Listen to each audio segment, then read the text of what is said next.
할렐루야. 12월 9일 목요일입니다. 우리에게 새날을 허락하신 하나님께 감사와 찬양을 올려드리며 오늘도 하나님의 말씀에 귀 기울이는 우리 모두가 될 수 있기를 바랍니다.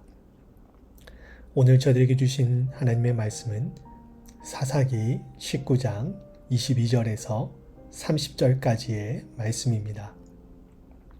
제가 말씀을 읽도록 하겠습니다. 그들이 마음을 즐겁게 할 때에 그 성읍의 불량배들이 그 집을 애워싸고 문을 두들기며 집 주인 노인에게 말하여 이르되 내 집에 들어온 사람을 이끌어내라. 우리가 그와 관계하리라 하니 집주인 그 사람이 그들에게로 나와서 이르되 아니라 내 형제들아 청하노니 이 같은 악행을 저지르지 말라. 이 사람이 내 집에 들어왔으니 이런 망명된 일을 행하지 말라.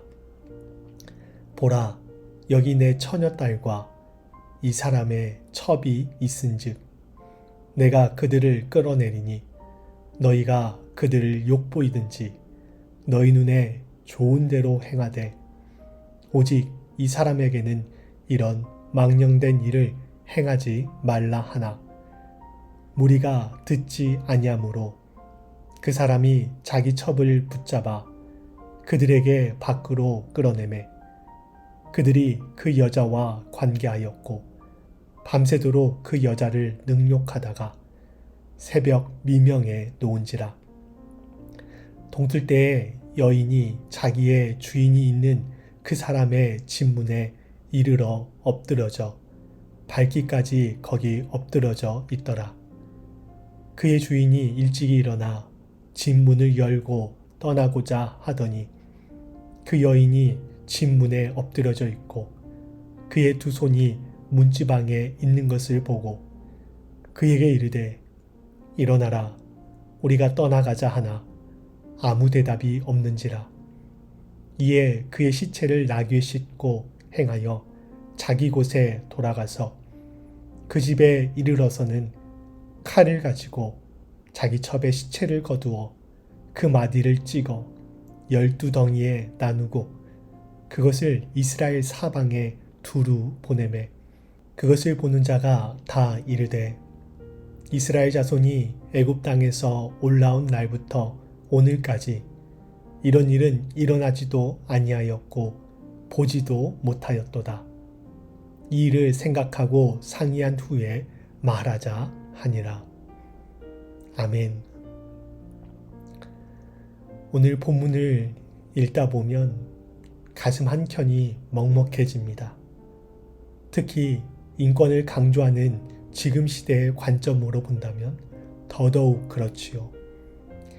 여성의 인권이 낮았던 가부장적인 과거 시대의 관점으로 본다 해도 본문의 말씀이 우리 가슴을 먹먹하게 만드는 것은 부인할 수 없는 사실입니다. 처갓집을 떠나 기브아에서 유숙할 곳을 찾던 레위인과 첩은 한 노인의 환대로 그의 집에서 유숙하게 되었습니다.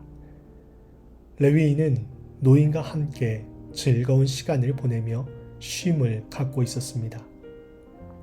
그런데 그때 그곳의 불량배들이 그 집을 애워싸고 문을 두들기며 집주인에게 너희 집에 있는 나그네를 우리에게 넘겨주라 라고 협박을 받게 됩니다.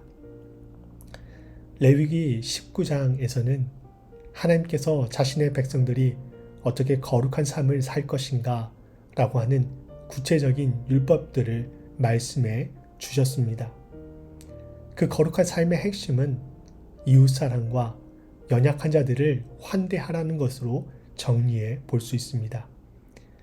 특별히 레위기 19장 33절, 34절에서는 거류민이 너희의 땅에 거류하여 함께 있거든 너희는 그를 학대하지 말고 너희와 함께 있는 거류민을 너희 중에서 나은 자같이 여기며 자기같이 사랑하라.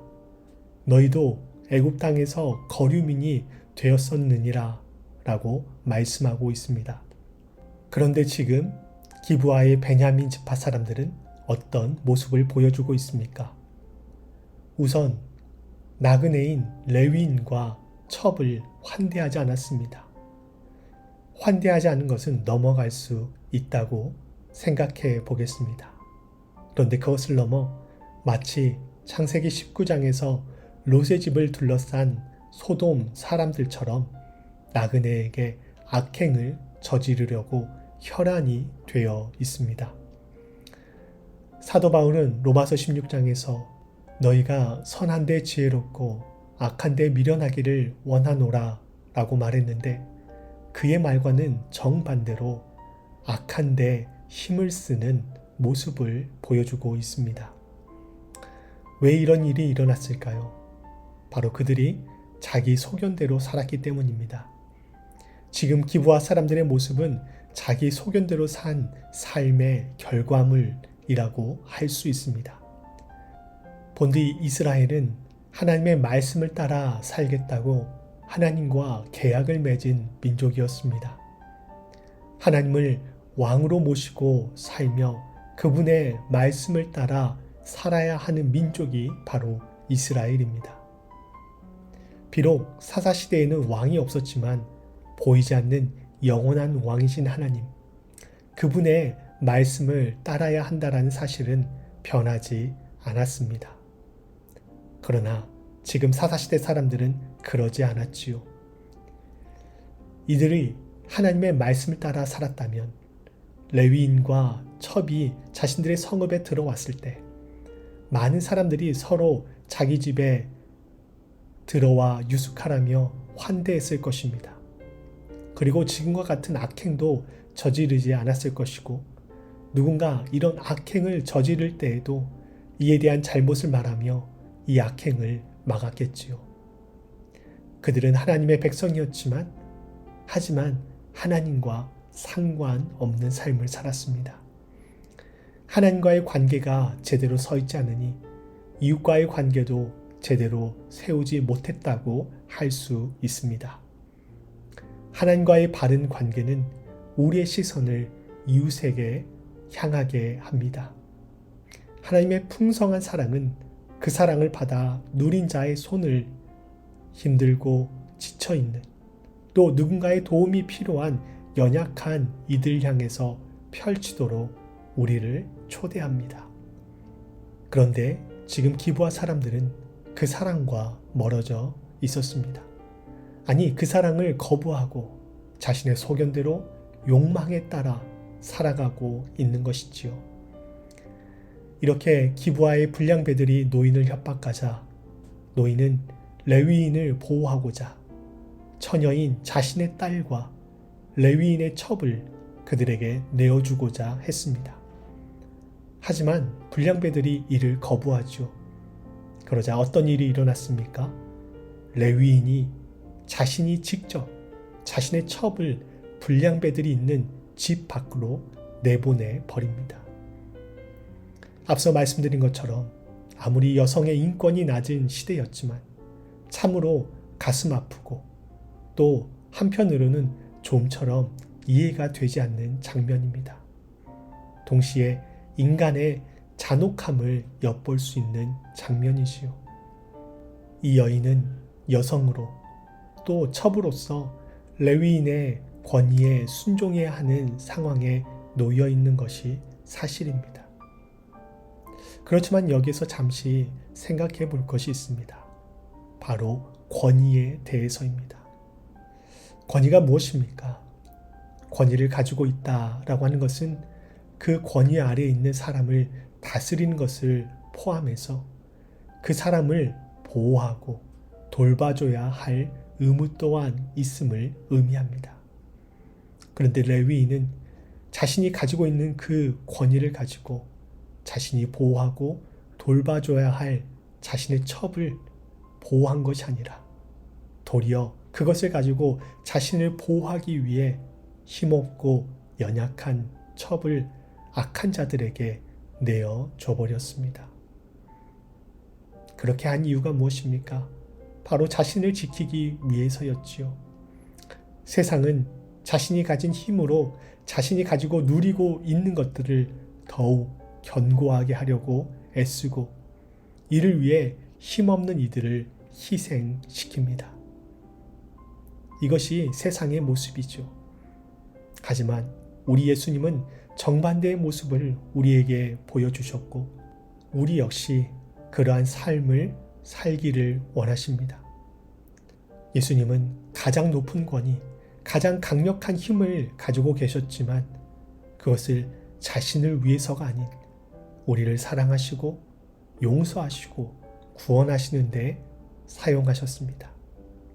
우리가 완벽하게 예수님처럼 살 수는 없겠지만 예수님의 그 정신, 연약한 이들을 긍휼히 여기며 자신이 가진 권위로 그들을 위로하고 보호하고 품어주는 모습이 우리의 삶이 되도록 노력하면 좋겠습니다.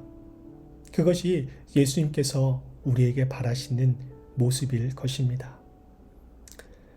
이렇게 남편에게 버림당한 이 여인은 어떻게 되었습니까? 이 여인은 밤새도록 참으로 모진 시간을 보내게 되었습니다.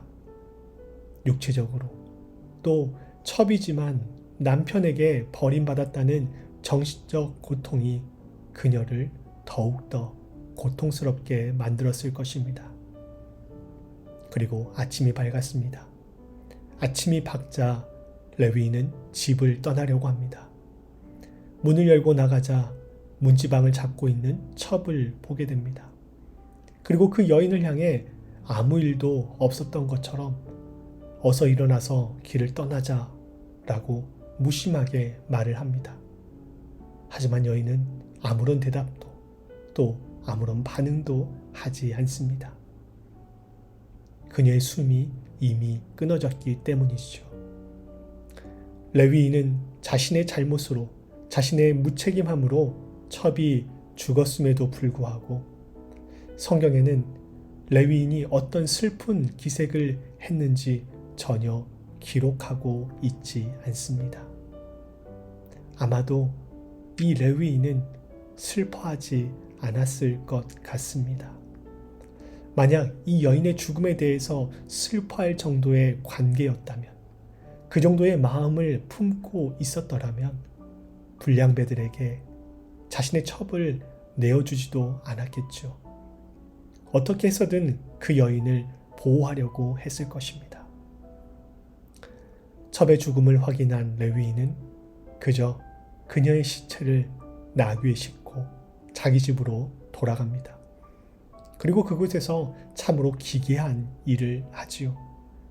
그녀의 시체를 찍어 12덩이로 나누고 그것을 이스라엘 12지파에 보냅니다.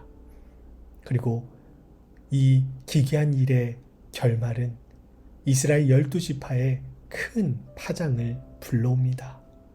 그것은 내일 말씀과 또 토요일 말씀을 통해서 살펴볼 수 있을 것입니다. 왜 기브아 사람들은 레위인을 환대하지 않았을까요? 왜 불량배들은 레위인과 관계하려 했을까요? 왜 레위인은 자신이 지키고 보호해야 할 여인을 자신의 안위를 위해 폭력의 자리에 내어줬을까요? 왜 이 여인은 고통의 시간 끝에 희생을 당해야만 했을까요? 그것은 바로 그들이 하나님과의 바른 관계 속에 있지 않았기 때문입니다. 하나님과의 바른 관계는 하나님의 말씀에 대한 바른 이해와 순종으로 이어집니다. 그러나 그들은 그 자리를 자신의 소견으로 대신하고 있었습니다. 자신들의 욕심과 욕망이 대신 그 자리를 차지하고 있었던 것이죠. 기브아 사람들의 냉대와 죄악의 모습, 레위인이 첩을 대하는 비정한 모습, 그녀의 죽음을 대하는 태도 모두 하나님과의 관계의 단절에서 오는 모습입니다. 다른 말로 하면 우리가 하나님과 바른 관계를 맺지 못할 때 오늘 본문에 나타난 악행과 안타깝고 비참한 일들이 다른 형태로 또 다른 모습으로 우리 삶에 일어날 수도 있다라는 말씀인 것이죠. 우리는 이것을 경계해야 합니다. 우리가 바라보고 외치는 하나님 나라, 이웃을 환대하고 연약한 이들과 연대하는 이웃사랑 역시 모두 하나님과의 바른 관계 안에서 나오는 것이고, 그럴 때에 바른 방향성을 향해서 나아갈 수 있는 것입니다. 오늘 이 아침 다른 그 무엇보다 하나님과 나와의 관계가 바른지 고민하며 그분과의 사귐, 그분의 음성에 귀 기울이며 깊은 인격적 만남을 갖는 우리 모두가 될 수 있기를 바랍니다. 함께 기도하시겠습니다. 살아계신 하나님, 오늘 말씀을 통해 하나님과 바른 관계를 맺지 못했을 때의 삶의 비참한 모습들을 살펴보았습니다. 이웃을 사랑하지 않고 특별히 연약한 이들을 돌보지 않는 모습, 자신이 가진 힘을 가지고 자신의 권위 아래에 있는 자들을 지키고 보호해야 함이 마땅하지만 도리어 그 힘으로 자신의 것을 지키고 견고히 하려 했던, 그리고 그를 위해 연약한 이들을 희생시키는 모습이 오늘 우리가 사는 세상의 모습임을 고백합니다. 이러한 세상 가운데 예수님은 몸소 우리가 가진 것으로 어떻게 세상을 사랑해야 하는지, 어떻게 힘과 권위를 사용해야 하는지를 친히 보여주셨습니다. 저희가 완벽히 예수님을 따라 살 수 없을지라도 그 정신만은 잊지 않고 작지만 내가 할 수 있는 일들을 우리의 삶으로 살아낼 수 있는 은혜를 허락하여 주시옵소서. 그 일을 위해 저희들이 먼저 하나님과 바른 인격적 사귐을 갖기를 원합니다. 사랑의 근원이신 하나님의 사랑이 저희 안에 들어올 때 그 사랑으로 세상을 사랑할 수 있음을 고백합니다. 세상을 사랑하고 섬기는 일이 저희의 결단과 노력에 의해서가 아닌 세상을 사랑하시는 하나님의 사랑, 그 마음이 근간이 되게 하여 주시옵소서. 감사드리며 예수 그리스도의 이름으로 기도하옵나이다. 아멘.